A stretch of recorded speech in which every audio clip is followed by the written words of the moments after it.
Hi అండి. Welcome to mom and the twins. So, ఈరోజు అయితే మంచి టేస్టీ యమ్మీ వీడియో అనమాట. ఇంట్లోనే సింపుల్‌గా, టేస్టీగా చికెన్ దమ్ బిర్యానీ ఎలా చేసుకోవాలో చూసేద్దాం. సో, అస్సలు వంట రాని వాళ్ళైనా లేదా బ్యాచిలర్స్ అయినా వితిన్ 20 మినిట్స్‌లో టేస్టీ చికెన్ దమ్ బిర్యానీ అయితే నా స్టైల్‌లో చేసుకుందాం, వచ్చేసేయండి. సో, ప్రాసెస్‌లోకెళ్ళిపోతే ఫస్ట్ అయితే చికెన్‌ని మ్యారినేట్ చేసేసుకొని పెట్టుకోవాలనమాట. ఫస్ట్ నీట్‌గా వాష్ చేసుకున్న చికెన్‌లోకైతే అల్లం వెల్లుల్లి పేస్ట్, కాస్తంత పసుపు, సాల్ట్, అలాగే కారం, ధనియాల పొడి, లవంగాల పొడి, చికెన్ మసాలా ఉంటుంది కదండీ, చికెన్ గరం మసాలా, అదైతే చికెన్ మసాలా ఏసుకుంటున్నాను. సో 2-3 టేబుల్ స్పూన్స్ ఆఫ్ అయితే ఆయిల్ వేసేసుకొని కాస్తంత కర్డ్, పెరుగు, కరివేపాకు వేసుకొని అయితే మంచిగా మొత్తం ఆ మసాలా అంతా కూడా నీట్గా చికెన్కి పట్టేటట్టు అయితే మిక్స్ చేసుకోవాలి. మంచిగా కలిపేసుకొని అయితే ఒక 10-15 మినిట్స్ అయితే పక్కన పెట్టేయాలన్నమాట మ్యారినేట్ చేసుకున్న చికెన్ని. సో, ఇక్కడ నేను చికెన్ అయితే అడుగు మందంగా ఉన్న ఒక గిన్నె, గట్టిగా అంటే మనం కుక్ చేసే బిర్యానీ రైస్ ఉంటుంది కదండీ, అది దమ్ పెట్టుకోవడానికి సరిపోను, ఉడకడానికి సరిపోను గిన్నెని అడుగు మందంగా ఉండేదైతే తీసుకొని అందులోనే డైరెక్ట్‌గా మ్యారినేట్ చేసేసుకుంటున్నాననమాట. సో, ఇక్కడ దమ్ బిర్యానీకైతే మనం బాస్మతి రైస్ అయితే మంచిగా పొలుగ్గా వస్తదనమాట. బాస్మతి రైస్‌ని ఒక 15 మినిట్స్ ముందే మంచిగా నానబెట్టేసుకోవాలి. సో, నెక్స్ట్ వచ్చేసరికి ఫ్రైడ్ ఆనియన్స్. సో, దమ్ బిర్యానీకి ఫ్రైడ్ ఆనియన్స్ అనేది మంచి టేస్ట్‌ని ఇస్తదనమాట.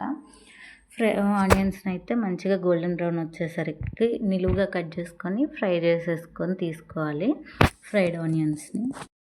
సో, ఇంక చికెన్ దమ్ బిర్యానీ కుకింగ్ ప్రాసెస్‌లోకి వెళ్ళిపోతే ఫస్ట్ అయితే ఒక గిన్నె పెట్టేసి అందులో ఒక స్పూన్ ఆయిల్, కొంచెం నెయ్యి వేసి అల్లం వెల్లుల్లి పేస్ట్, చికెన్ దమ్ బిర్యానీకి కావాల్సిన స్పైసెస్, బిర్యానీ ఆకు, దాల్చిన చెక్క, లవంగము, స్టార్ ఎనైస్, కార్డమము, ఇంకా మరాఠీ మొక్క, మొత్తం హోల్ స్పైసెస్ ఉంటాయి కదండీ. ఇక చికెన్ బిర్యానీ స్పైసెస్ అన్నీ వేసేసి కొంచెం సేపు అయితే మగ్గనివ్వాలి. అల్లం వెల్లుల్లి పేస్ట్ మొత్తం మగ్గి ఆయిల్ బయటకు వచ్చినప్పుడు మనకి బిర్యానీ రైస్ కుక్ చేసుకోవడానికి అయితే వాటర్ పోసుకోవాలన్నమాట. సో, ఇక్కడ మనమైతే దమ్ బిర్యానీ అంటే బిర్యానీ రైస్ దమ్‌కి పెట్టుకుంటున్నాం కాబట్టి వాటర్ ఇంతే ఉండాలని ఏం లేదు. సో, మనం ఒక కప్ ఆఫ్ రైస్ తీసుకుంటే 1 ½ కప్ వాటర్ దాకా పోసుకున్నా ఏం కాదనమాట. వాటర్ కొంచెం ఎక్కువైనా ఏం కాదు. ఎందుకంటే మనం దమ్‌కేసేటప్పుడు ఎలాగో వాటర్ పొలుకు చూసుకొని బియ్యం 75% కుక్ అయినప్పుడు సపరేట్ చేస్తాం కాబట్టి వాటర్ ఎక్కువ తక్కువ ఉన్న ప్రాబ్లం ఉండదనమాట. బట్ మనం బిర్యానీ సపరేట్‌గా కుక్ చేసుకుంటున్నాము అన్నప్పుడు మాత్రం వాటర్ మాత్రం చూసుకోవాలి. ఒక కప్ ఆఫ్ రైస్‌కి 1.25 1 కప్ ఆఫ్ వాటర్ పోసుకుంటే మంచిగా పొలుగ్గా కుక్ అవుతది. సో, ఇక్కడ దమ్ముకి కాబట్టి వాటర్ ఇంత క్వాంటిటీ ఏం అవసరం లేదనమాట. నేనైతే ఒక 2 కప్స్ వాటర్ పోసాను. అందులోనే టేస్ట్‌కి తగ్గ సాల్ట్ ఏసుకొని వాటర్‌నైతే బాగా మరగనివ్వాలనమాట.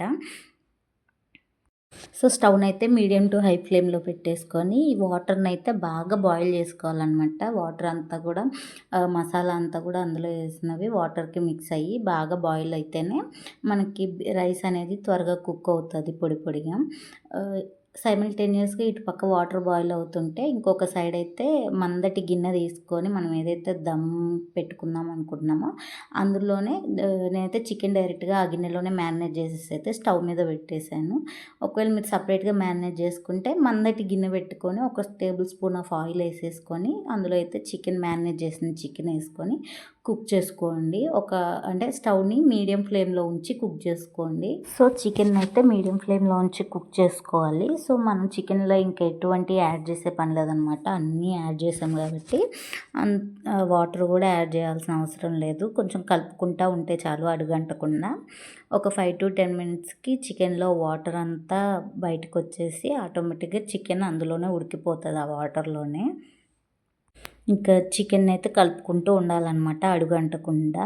సో, ఇంకా చికెన్ ఉడికే లోపైతే ఇక్కడ మనం రైస్‌కి పెట్టుకున్న వాటర్ అయితే మంచిగా మరిగిపోయి ఉంటాయి కదండీ.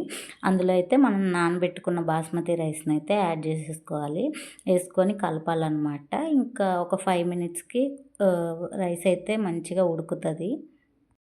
సో, బాగా బాయిల్ అయితున్న వాటర్‌లో నానబెట్టిన రైస్‌ని ఏసాం గాబట్టి, మనకు ఒక 5-10 మినిట్స్ లోపే 75% అనేది కుక్ అయిందా లేదా అనేది చూసుకోవాలనమాట. బాగా మెత్తగా అవ్వనివ్వకూడదు రైస్. దమ్‌కి ఎప్పుడైనా సరే రైస్ అనేది పొడి పొడిలాడుతుంటేనే బావుంటది.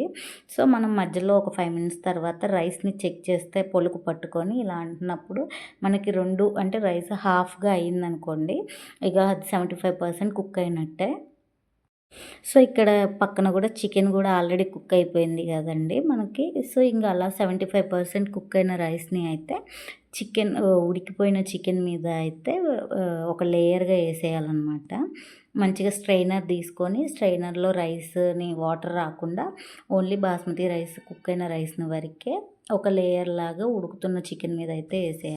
సో, ఈ ప్రాసెస్ చేసేటప్పుడైతే ఒక 2 పాయింట్స్ గుర్తుపెట్టుకోవాలనమాట. ఫస్ట్ థింగ్ ఏంటి అంటే, మనం ఏదైతే 75% రైస్‌ని కుక్ చేస్తున్నామో, అది ఓవర్ కుక్ కానివ్వకండి. 75% అంటే మనకు పలుకు హాఫ్ అవుతుంది. అంటే బాగా ఒక 75% కుక్ అయిందని మనకు అనిపించినప్పుడు, ఇంకా చికెన్ ఉడకలేదు అనుకోండి, దాన్ని స్ట్రెయిన్ చేసేసి వాటర్ లేకుండా పక్కన పెట్టేయండి. ఇన్ కేస్ చికెన్ కూడా ఉడికింది అంటే, మంచిగా చికెన్ మీద లేయర్‌గా అయితే ఏసేయండి. రైస్‌నైతే ఓవర్ కుక్ చేస్తే ఏమవుతది అంటే, రైస్ పొడి పొడిగా రాదనమాట. చికెన్ దమ్ బిర్యానీకి రైస్ పొడి పొడిలాడుతుంటేనే టేస్ట్ బావుంటదనమాట. ముద్ద ముద్దగా గాకుండా అంటే ఓవర్ కుక్ గాకుండా చూసుకోండి. నెక్స్ట్ థింగ్ వచ్చేసరికి మనం దమ్‌కి రైస్ ఎప్పుడైతే లేయర్‌గా వేస్తున్నామో, వేసేటప్పుడు కింద చికెన్ అంతా కూడా ఈవెన్‌గా ఒకసారి కలిపి ఈవెన్‌గా అనుకోని మొత్తం సమానంగా అటు ఇటు స్ప్రెడ్ చేసి, దాని మీద మనం ఏదైతే కుక్ అయిన రైస్‌ని ఏస్తామో లేయర్‌గా, అది కూడా అన్ని సైడ్స్ ఈవెన్‌గా అన్ని సైడ్స్ స్ప్రెడ్ చేసుకోవాలనమాట. సో, కుక్ అయిన రైస్‌ని మొత్తాన్ని ఒక లేయర్‌గా వేసేసిన తర్వాత అయితే, మనం ఏదైతే ఫ్రైడ్ ఆనియన్స్ ఫ్రై చేసుకున్నామో వాటిని, అలాగే కొత్తిమీరని సన్నగా కట్ చేసేసుకొని అయితే రైస్ మీద అయితే మొత్తం స్ప్రెడ్ చేసేయాలి. అలాగే ఒక 2 స్పూన్స్ ఆఫ్ నెయ్యిని అయితే పైన వేయాలనమాట. వేసేసి మూత పెట్టేసి దాని మీద అయితే ఆవిరిపోకుండా హెవీ వెయిట్‌ని ఉంచాలి. సో, ఒక 10-15 మినిట్స్ దమ్‌కి. సో, పైనైతే మూత పెట్టేసి పైనైతే వెయిట్ ఉంచాలండి. వెయిట్ పెడితే ఏంటి అంటే ఆవిరనేది బయటికి గ్యాప్స్‌లోంచి రాకుండా ఉంటది. సో, దమ్ముకైతే ఒక వెయిట్ పెట్టేసి ఒక 10-15 మినిట్స్ లో టు మీడియం ఫ్లేమ్‌లో దమ్ జేసుకోవాలి. సో, లో టు మీడియం ఫ్లేమ్‌లోనే పెట్టుకొని దమ్ చేయాలి. లేదు అంటే హై ఫ్లేమ్‌లో పెట్టేస్తే అయితే అడుగు చికెన్ అంతా మాడిపోతది. సో, లో ఫ్లేమ్‌లో ఉంచుకొని 15 మినిట్స్ మంచిగా ఆవిరికి చికెన్ అయితే ఉడికిపోయి దమ్ అయిపోయి మంచిగా దమ్ బిర్యానీ అయితే రెడీ అయిపోతది. సో, ఒక 15 మినిట్స్ తర్వాత అయితే మనకి tasty and yummy chicken dum biryani అయితే రెడీ అయిపోతది. వేడి వేడిగా లెమన్ పిండుకొని ఆనియన్‌తో తింటే చికెన్ దమ్ బిర్యానీ టేస్ట్ అయితే సూపర్ ఉంటది. ఈజీగా రాని వాళ్ళైనా ఎవ్వరైనా ఒక 10-15 మినిట్స్‌లో అయితే ఈజీగా దమ్ బిర్యానీ అయితే చేసేసుకోవచ్చండి. రెస్టారెంట్ స్టైల్‌కి ఎక్కడ తగ్గదు టేస్ట్‌కైతే. ఇంట్లోనే హెల్తీగా, హ్యాపీగా ఎప్పుడంటే అప్పుడు చేసేసుకొని తినొచ్చనమాట. సో, తక్కువ టైంలోనే టేస్టీగా ఇంట్లోనే దమ్ బిర్యానీ అయితే ఇలా చేసుకోవచ్చు. ఒకసారి ట్రై చేయండి. డెఫినెట్‌గా మీకు కూడా నచ్చుతది.